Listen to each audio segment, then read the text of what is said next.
Halo Sobat Investor, kembali lagi di channel Saham Cuan. Hari ini kita akan membahas salah satu emiten menarik, PT Mark Dynamics Indonesia atau MARK. Sebelum kita mulai, perlu saya ingatkan bahwa video ini murni untuk edukasi, bukan rekomendasi investasi ya. Semua keputusan investasi sepenuhnya ada di tangan kalian masing-masing. Mari kita analisa saham PT Mark Dynamics Indonesia atau MARK menggunakan data Q2 tahun 2025. Profil perusahaan, Mark adalah pemimpin global dalam produksi handformer keramik, cetakan tangan yang digunakan dalam pembuatan sarung tangan medis dan industri. Berdiri sejak 2002 dan berlokasi di Sumatera Utara, Mark kini memiliki 2 pabrik besar dengan kapasitas hingga 1.400.000 unit per bulan, serta ekspansi bisnis ke bidang sanitasi dan distribusi pertanian. Mark menguasai sekitar 40% pangsa pasar global di sektor handformer, menjadikannya pemain dominan dunia. Struktur grup dan kepemilikan, Mark memiliki 3 anak usaha. 1. Honor Tower SDN BHD, perdagangan keramik molding di Malaysia. 2. PT Berjaya Dynamics Indonesia, distribusi alat pertanian. 3. PT Megah Raya Sumatera, produksi kloset sanitar dari porselen. Dari sisi kepemilikan, Texible HK Company Limited memegang 43%, PT Dyna Capital Indo 20,7%, masyarakat umum 19,73%. Kinerja laba rugi. Revenue TTM 835 miliar rupiah, laba bersih 271 miliar rupiah, EBITDA 296 miliar rupiah. Meski secara year on year mengalami penurunan pendapatan sebesar minus 26,95%, Mark tetap mencetak margin yang mengesankan. Gross profit margin 50,04%, operating profit margin 90,87%, net profit margin 34,46%. Meski revenue turun, efisiensi tetap terjaga luar biasa. Margin operasional hampir 91%. Neraca keuangan, total aset 896 miliar rupiah, total liabilitas 108 miliar rupiah, ekuitas 875 miliar rupiah. Kas 146 miliar rupiah, utang jangka panjang 4 miliar rupiah, utang jangka pendek 46 miliar rupiah, total utang 50 miliar rupiah.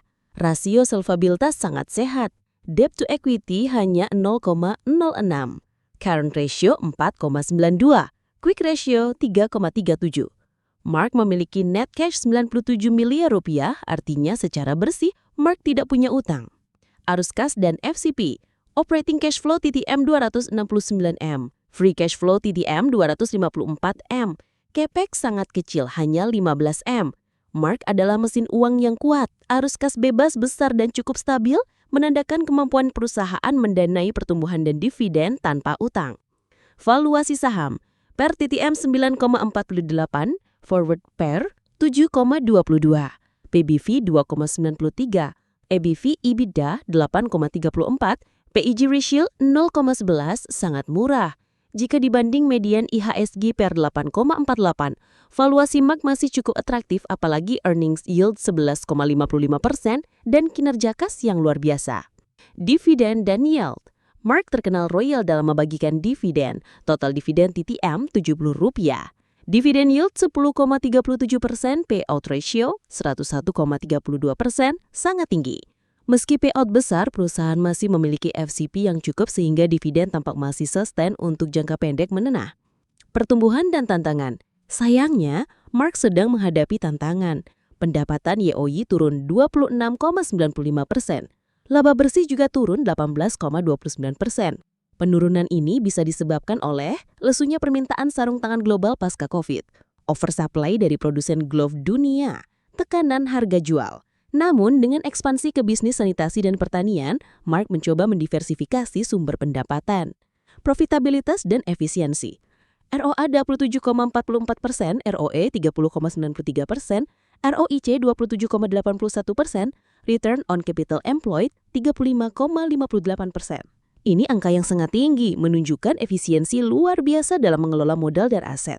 Tapi sisi negatifnya, cash conversion cycle 213 hari, DSO 77 hari, DIO 146 hari, NPO hanya 8 hari. Perusahaan terlalu cepat membayar supplier namun lambat mengubah inventory menjadi kas. Ini adalah titik yang bisa diperbaiki.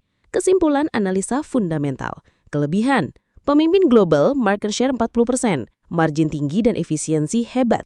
Neraca sangat sehat, hampir tidak punya utang. Dividen besar dan kas melimpah, valuasi masih wajar. Tapi perlu hati-hati jika tren penurunan revenue terus berlanjut. Sayangnya kelebihan pemimpin global dan margin tinggi, perusahaan juga memiliki banyak tantangan. Tantangannya coba lagi mendapatkan market share kembali dan berusaha menghadapi oversupply margin yang tidak menjinkan untuk memenangkan kembali oversupply baru dalam pesaing Hanformer. Mengatasi harga jual yang menekan dengan memperbaiki kualitas produk. Syukur dapat mengembangkan 2 bisnis baru di sanitasi dan pertanian untuk mengurangi ketergantungan pada bisnis utama. Apakah Mark layak dikoleksi? Mark cocok untuk investor yang cari dividen tinggi dan perusahaan cash rates. Investor jangka menengah yang percaya industri glove akan pulih, tapi perlu hati-hati jika tren penurunan revenue terus berlanjut. Mark tetap atraktif dari sisi profitabilitas dan efisiensi, namun perlu pemantauan terhadap pertumbuhan dan diversifikasi bisnis. Terima kasih sudah menonton sampai akhir. Jika video ini bermanfaat, jangan lupa klik like, share, dan subscribe ya. Sampai jumpa di video analisa saham lainnya, hanya di Saham Cuan.